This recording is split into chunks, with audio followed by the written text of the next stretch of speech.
La manœuvre de la capote électrique est assurée par un ensemble de 4 vérins hydrauliques. Un vérin central pour le couvre-capote,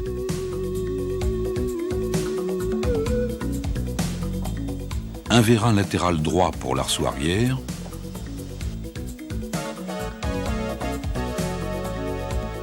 deux vérins latéraux pour l'ensemble avant de la capote.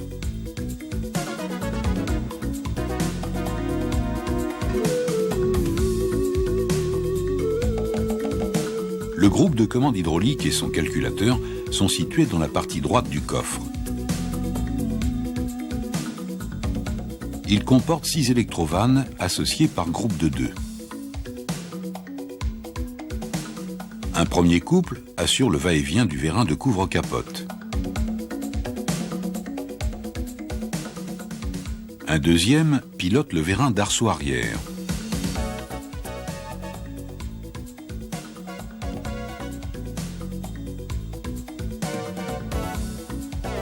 Un dernier couple commande les mouvements des 2 vérins latéraux qui sont ainsi associés dans leur déplacement.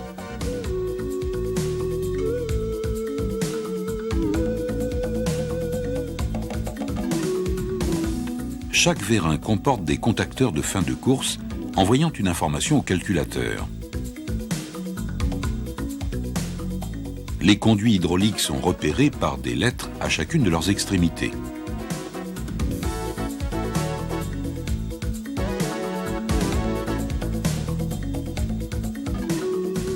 Enfin, le groupe de commande comporte un réservoir transparent permettant ainsi un contrôle rapide de niveau.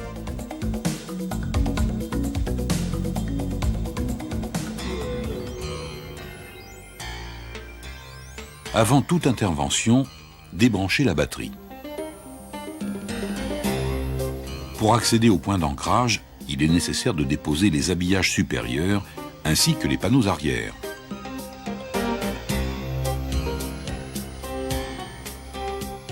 L'assise de la banquette est maintenue par 2 vis inférieures.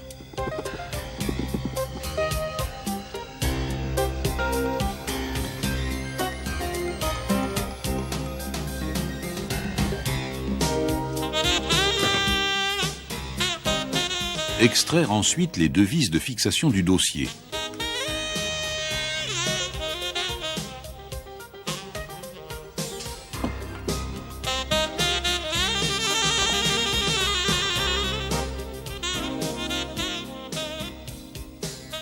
Déposer les axes inférieurs des ceintures de sécurité avant.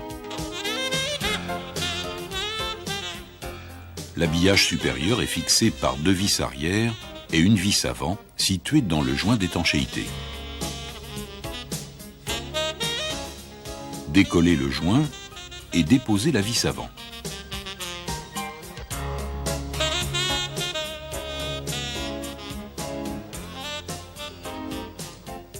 Par l'intérieur du coffre, débloquer le couvre-capote.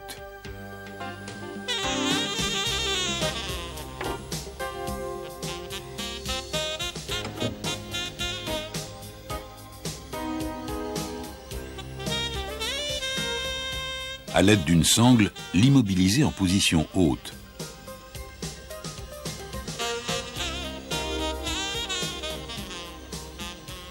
Déposer les 2 vis arrière et déclipper l'avant de l'habillage.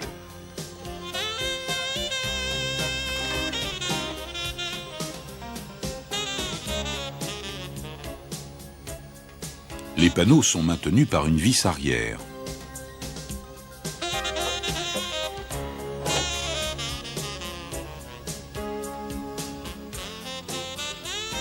Déconnecter les haut-parleurs.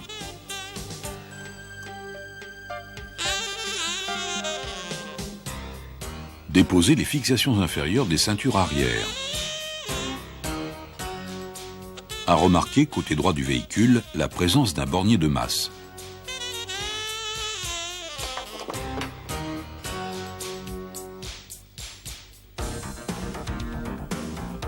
ramenez la capote vers l'avant pour accéder au vérin de commande.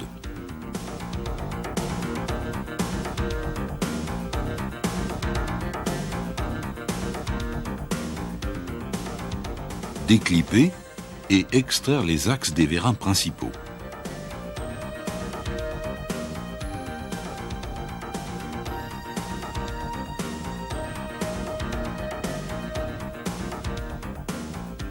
Sur le côté droit, déclippez l'axe du vérin de commande d'arceau arrière.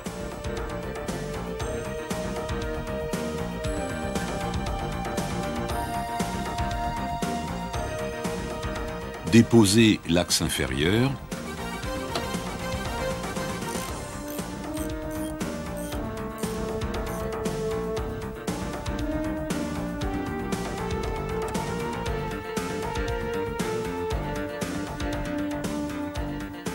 Et basculez le vérin pour le dégager.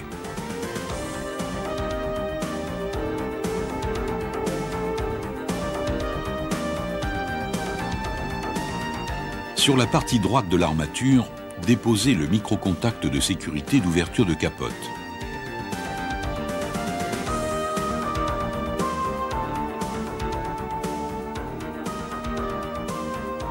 Coupez les colliers de bridage de son faisceau.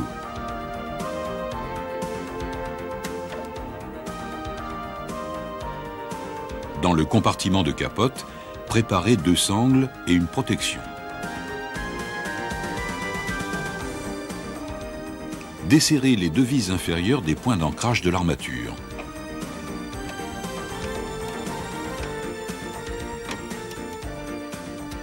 Ramenez la capote dans son compartiment. À l'aide des sangles, assurez la protection de la capote.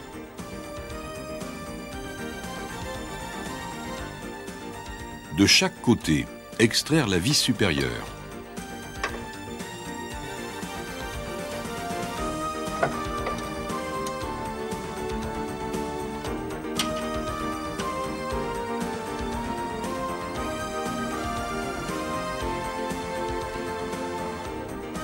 La dépose de l'ensemble est alors possible.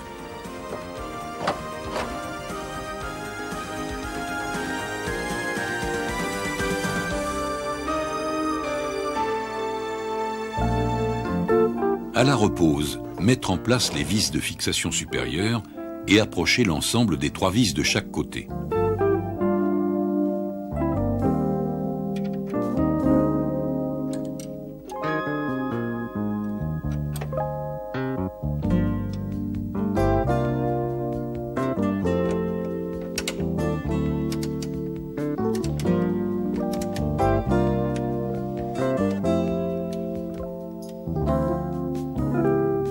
Amenez la capote vers l'avant pour vérifier son alignement avec le pare-brise.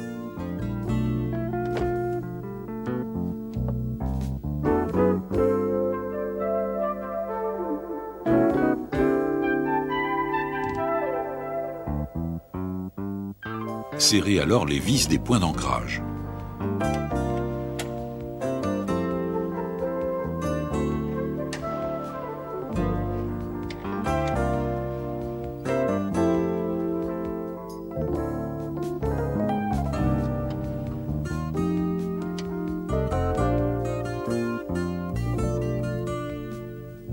Mettre en place le micro-contact et vérifier sa position.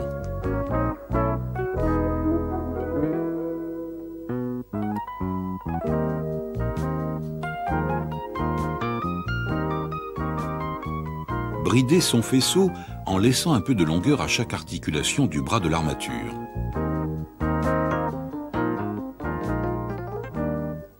Après repose des vérins, manœuvrez la capote pour contrôler le bon positionnement du mécanisme.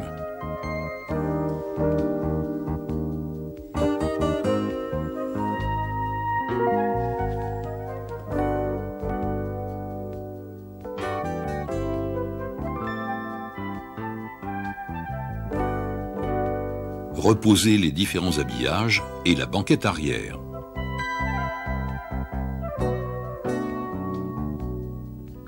Effectuez une vérification de la commande électrique de capote.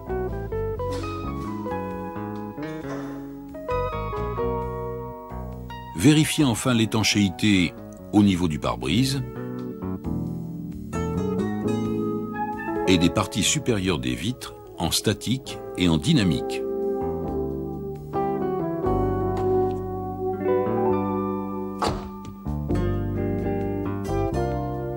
Pour la capote manuelle, l'armature est identique, mais les vérins hydrauliques principaux sont remplacés par des pistons à gaz afin de faciliter les manœuvres.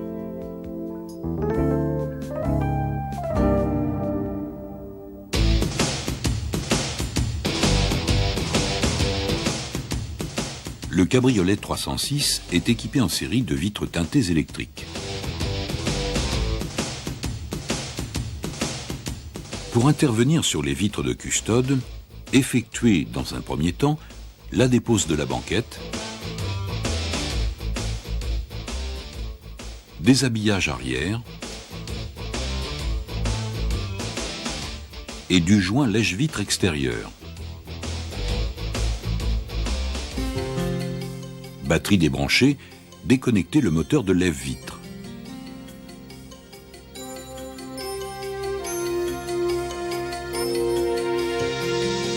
L'ensemble du mécanisme est maintenu par une fixation inférieure et deux fixations supérieures.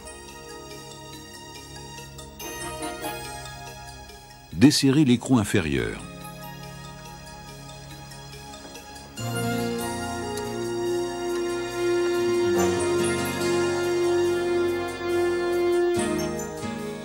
Déposez l'écrou supérieur avant.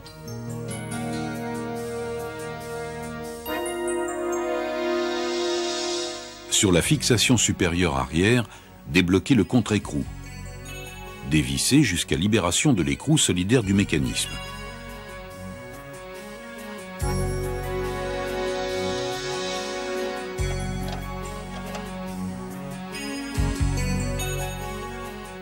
Extraire l'ensemble par le haut.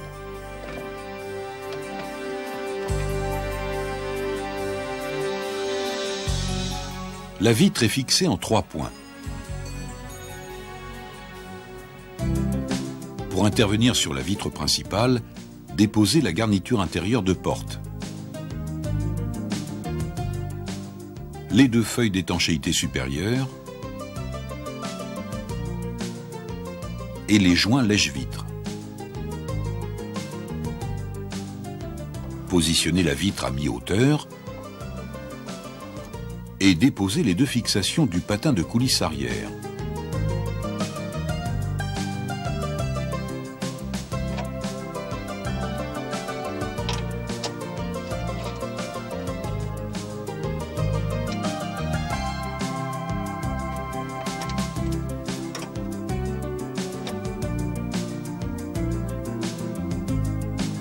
Sur la glissière centrale, déposez les 2 écrous de fixation de la vitre.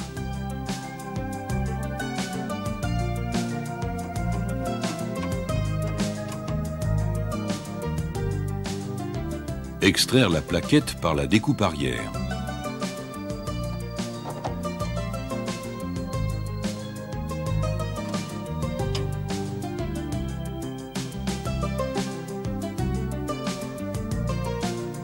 Dégagez la partie supérieure du joint de montant avant et déposez la vitre par le haut.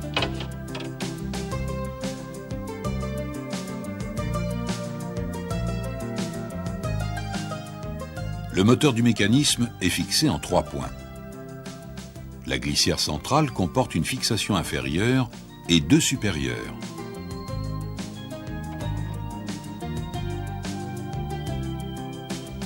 Déconnecter et sortir le mécanisme par la découpe avant.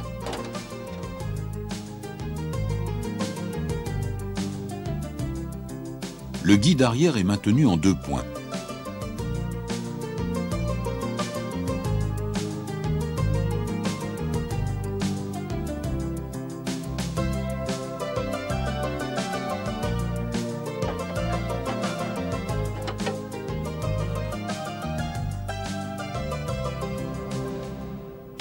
Le montant avant, sur lequel est collé le déflecteur, est fixé par une vis située sous la porte et 2 vis supérieures.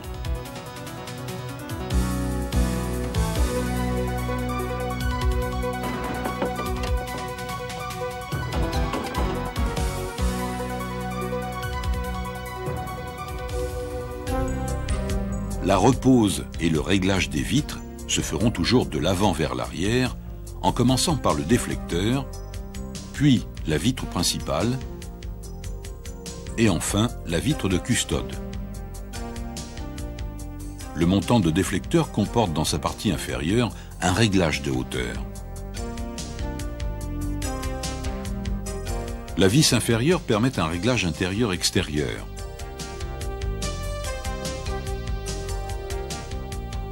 Les deux vis supérieures permettent un réglage avant-arrière.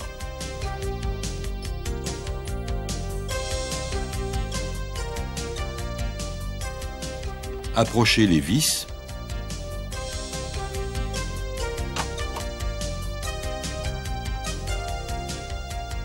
Et contrôlez hauteur et parallélisme par rapport au montant de pare-brise. Procédez alors au serrage de l'ensemble des fixations.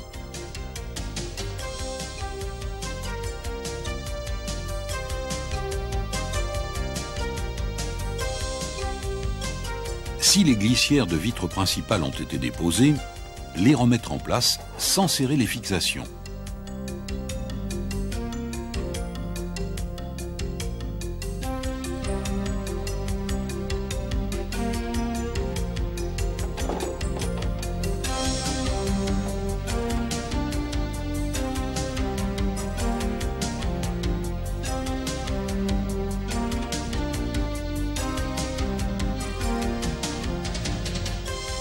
Présentez la vitre en insérant son guide dans le montant avant.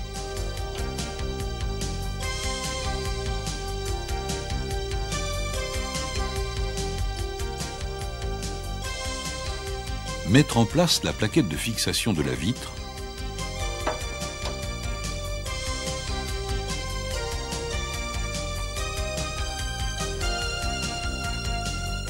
Et serrer les deux écrous au couple.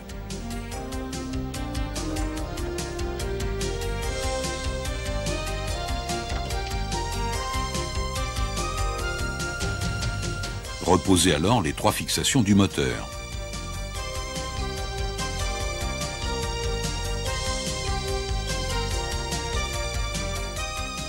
Mettre en place le patin de coulisse arrière.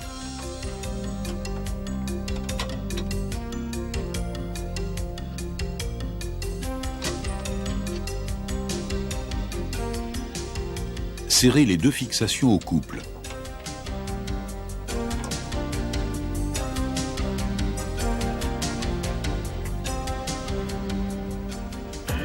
Les deux boutonnières des fixations supérieures de la glissière principale permettent un réglage avant-arrière de la vitre.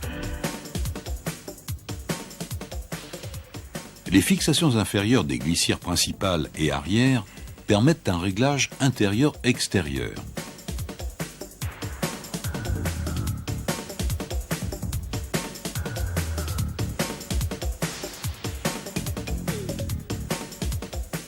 À l'aide d'une clé à ergot, mettre en appui le contre-écrou intérieur et approcher l'écrou extérieur.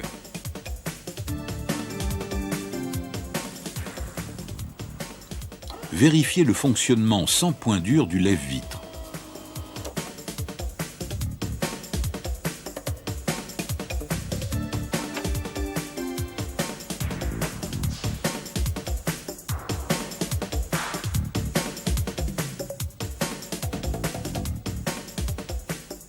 Contrôlez, en montant la vitre, le parallélisme au niveau du montant avant.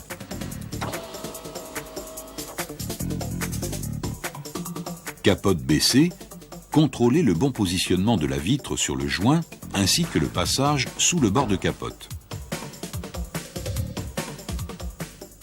Une butée en haut de glissière principale détermine la hauteur de vitre.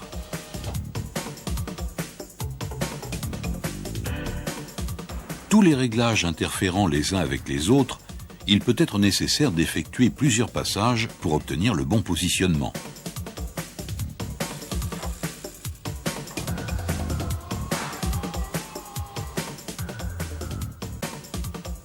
Effectuez un serrage de l'ensemble des fixations.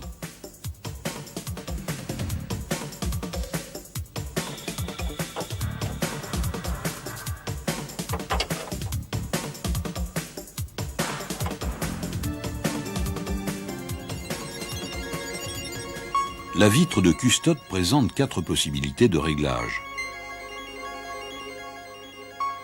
La fixation avant permet de mettre en appui l'avant de la vitre sur le joint lèche-vitre. La deuxième fixation permet un réglage avant-arrière. La fixation arrière permet de jouer sur la partie arrière de la vitre. Enfin, la fixation inférieure permet un réglage intérieur-extérieur de la partie haute de la vitre.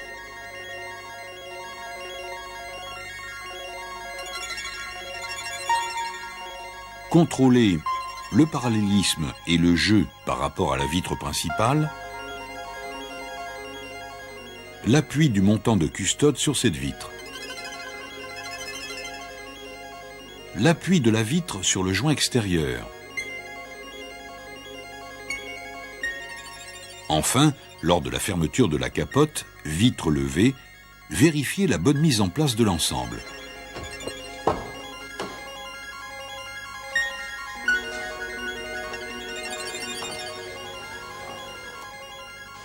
Le montant de custode venant s'encastrer dans le joint de capote, il est normal d'observer un décalage en hauteur avec la vitre principale.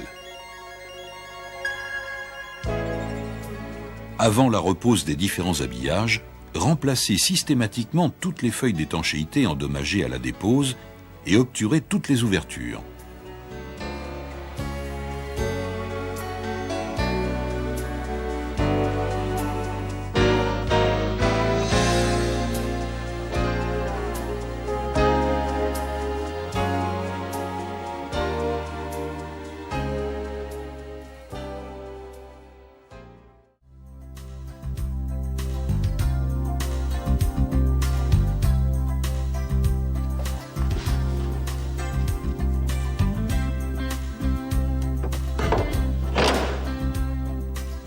Lors de la repose, mettre en place les vis des fixations supérieures des platines et approcher les 3 vis de chaque côté.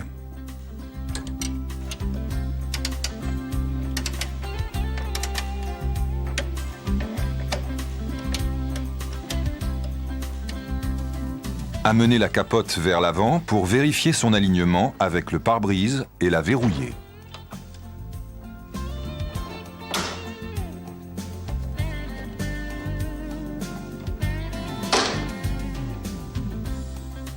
Effectuer le serrage de chaque côté des fixations supérieures.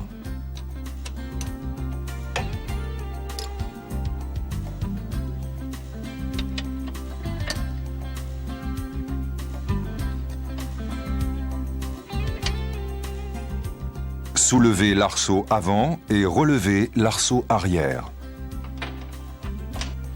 Serrez alors les vis inférieures des points d'ancrage.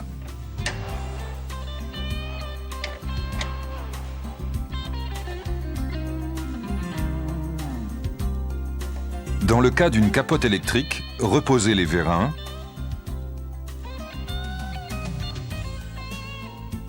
et branchez le faisceau du contacteur de capote.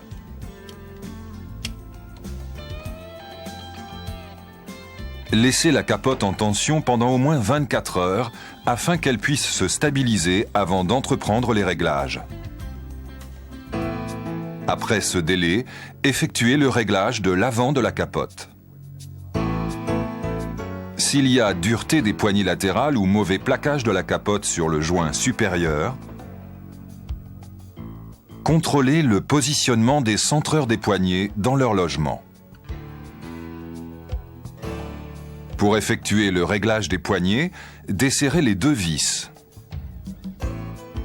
Le réglage avant-arrière est alors possible. Réglez ensuite les crochets de fermeture. Par exemple, s'il y a dureté des poignets, débloquez le contre-écrou et dévissez le crochet.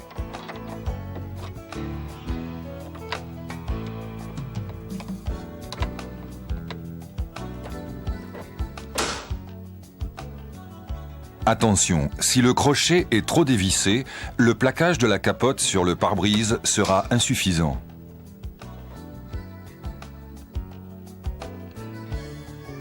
Vérifiez que le bord avant de la capote est correctement positionné sur toute sa longueur sur le joint mousse de pare-brise. Après cette opération, réglez la partie arrière de la capote. 2 vis butées placées de chaque côté sur l'armature permettent d'obtenir le parallélisme et l'étanchéité de la partie arrière.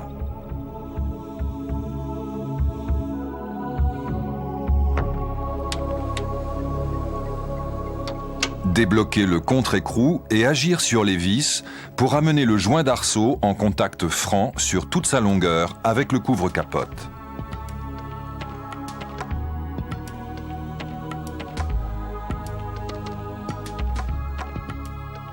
Effectuez le réglage des 2 côtés pour obtenir le parallélisme.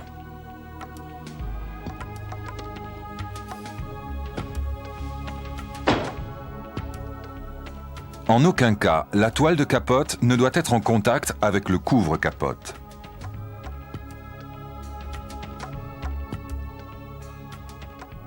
Contrôlez de nouveau le réglage de la partie avant.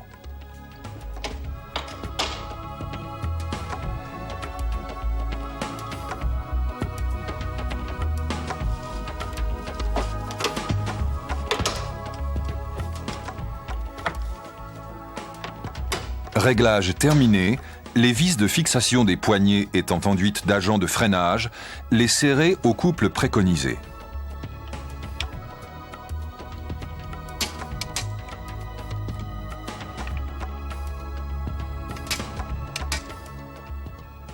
À noter que la mise en tension de la partie arrière est assurée par un câble suivant le pourtour de la capote.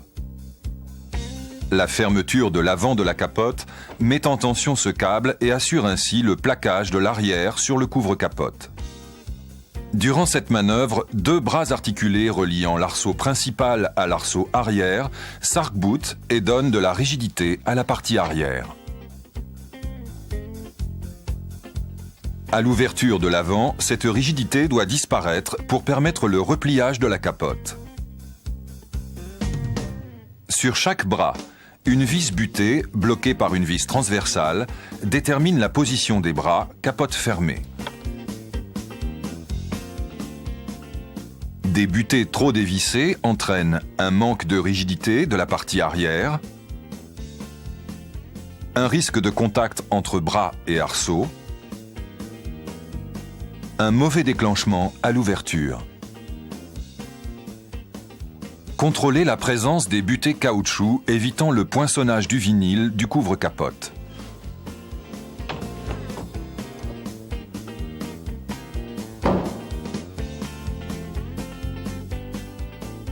Dans le cas d'une capote électrique, procédez à l'initialisation du calculateur. Contact coupé, ramenez la capote vers l'avant. Soulevez l'arceau arrière, fermez le couvre-capote et le verrouillez manuellement par le coffre.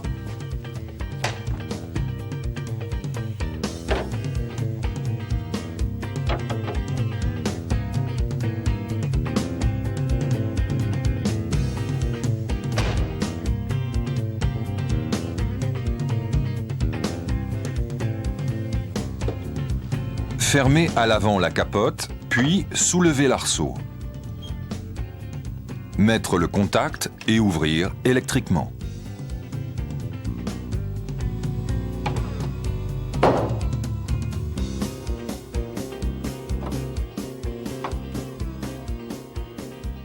Répétez plusieurs fois le cycle ouverture-fermeture pour contrôler le bon fonctionnement général.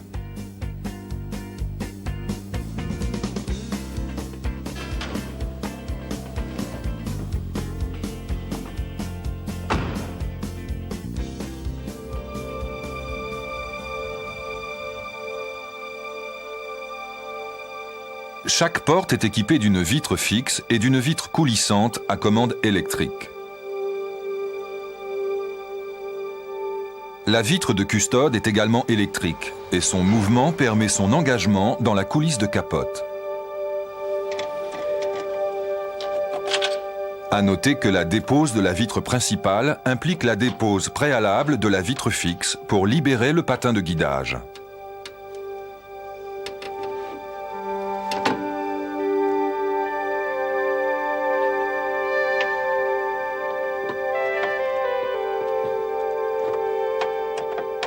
À la repose de la vitre fixe, respectez les longueurs des vis supérieures, la vis courte à l'avant.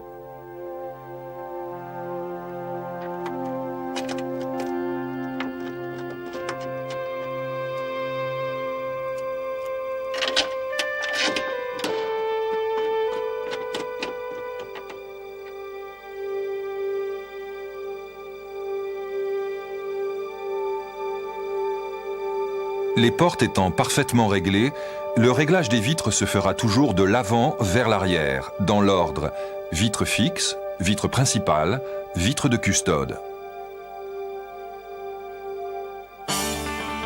La vitre fixe se règle en 3 points.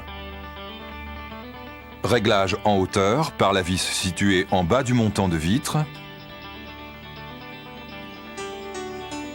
Réglage avant-arrière par les 2 vis situées en haut de la doublure de porte.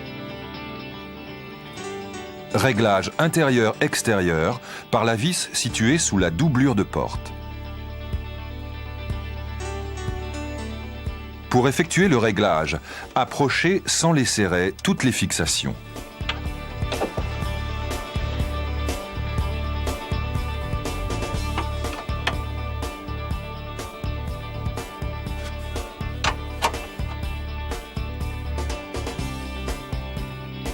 Déposez les fixations des supports d'ancrage du verrouillage de la capote.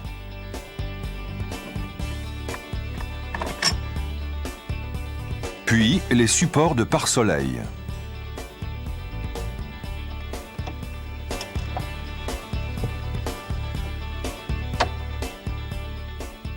Dévissez la fixation des crochets de pare-soleil et déclippez. Déposez l'enjoliveur de traverse de pare-brise et déconnectez l'éclairage et le récepteur de pli.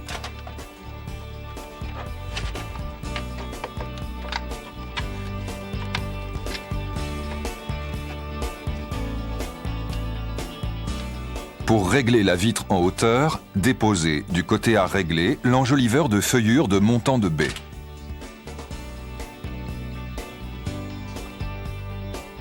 En utilisant les vis du coffret d'outillage, mettre en place l'outil de réglage à l'emplacement du support d'ancrage.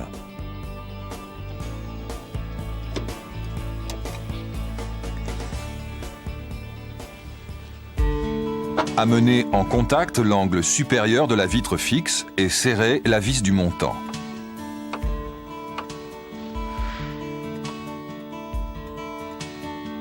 En plaçant l'extrémité de la cale de réglage entre vitre et montant de baie, amenez la vitre en appui vers l'avant.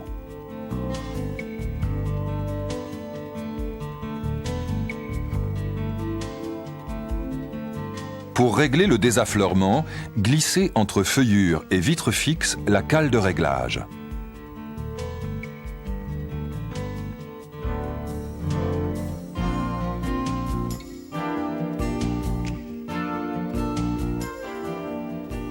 Serrez la vis située sous la doublure de porte ainsi que les 2 vis supérieures.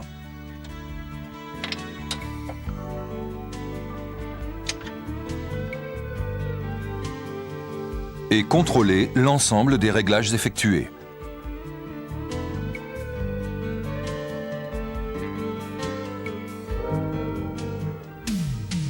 La vitre principale présente également 3 possibilités de réglage.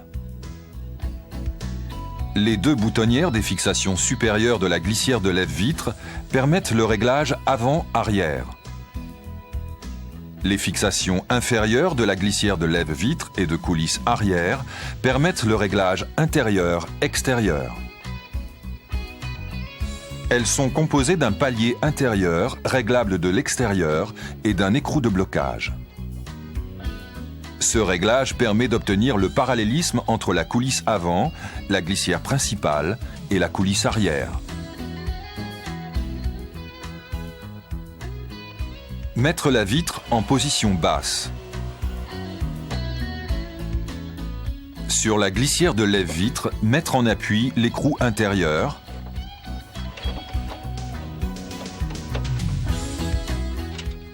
et approcher le contre-écrou.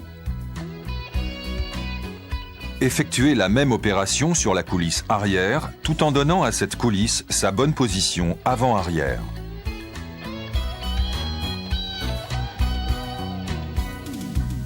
Vérifiez le fonctionnement sans point dur du lève-vitre et serrez les fixations.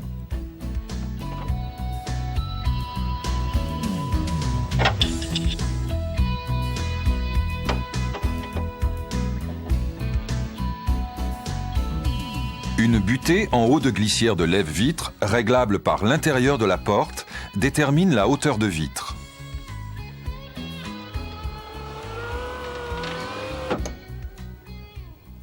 La vitre de custode présente 4 possibilités de réglage. La fixation avant permet de mettre en appui l'avant de la vitre sur le joint lèche-vitre. La deuxième fixation permet un réglage avant-arrière. Une boutonnière sur le mécanisme au niveau de cette fixation permet le réglage en hauteur. La fixation arrière permet de modifier l'alignement de la partie arrière de la vitre. La fixation inférieure permet le réglage intérieur-extérieur de la partie haute de la vitre et donc de son affleurement sur la vitre coulissante. Possibilité également au niveau de cette fixation d'un réglage en hauteur. Il ne doit pas y avoir de différence de niveau à la partie supérieure lorsque les vitres sont relevées. Contrôlez le parallélisme et le jeu par rapport à la vitre principale, l'appui du montant de vitre de custode sur cette vitre, l'appui de la vitre sur le joint extérieur. Au cours de ces interventions, chaque réglage peut interférer avec un réglage précédent. Il peut donc être nécessaire d'effectuer plusieurs passages jusqu'à obtenir le bon positionnement.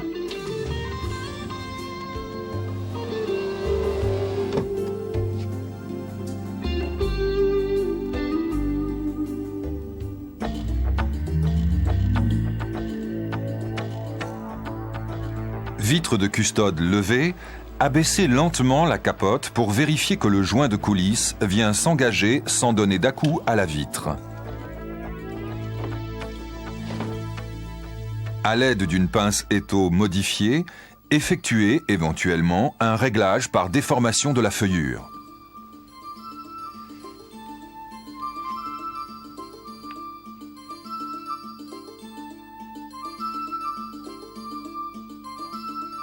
Vérifiez ensuite que la capote rentre dans son logement sans frotter. Attention, il est recommandé en usage courant de baisser légèrement les vitres avant d'effectuer la fermeture de capote.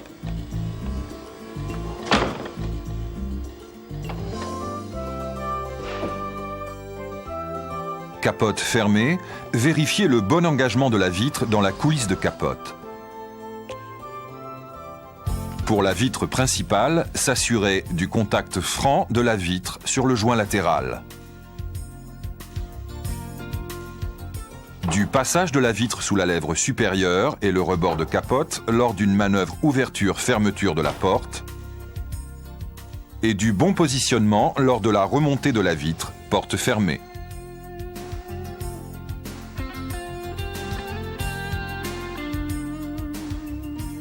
Si un défaut est observé sur une grande longueur, vérifiez le réglage des vitres.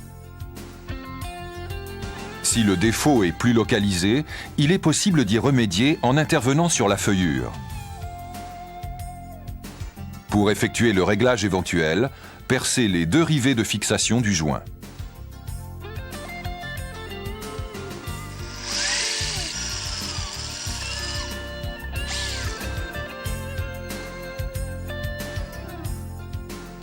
Le réglage par déformation de la feuillure inférieure de l'intérieur vers l'extérieur augmente l'appui du joint latéral sur la vitre.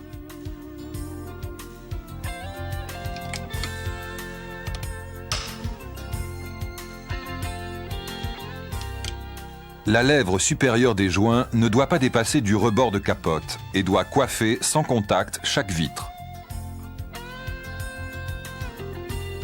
Le réglage par déformation de la feuillure supérieure de l'extérieur vers l'intérieur fait remonter la lèvre.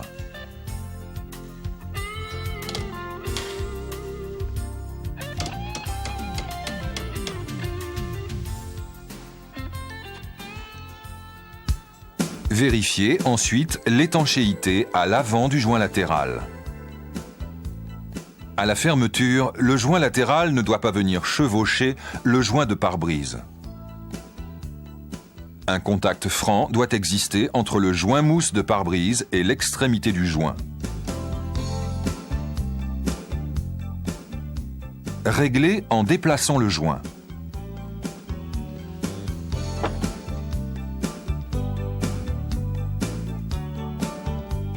Vérifiez ensuite la jonction entre les deux parties du joint.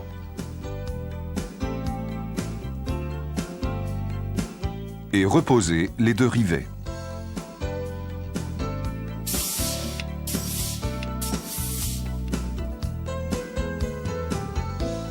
Effectuez un essai d'étanchéité en insistant sur les jonctions diverses.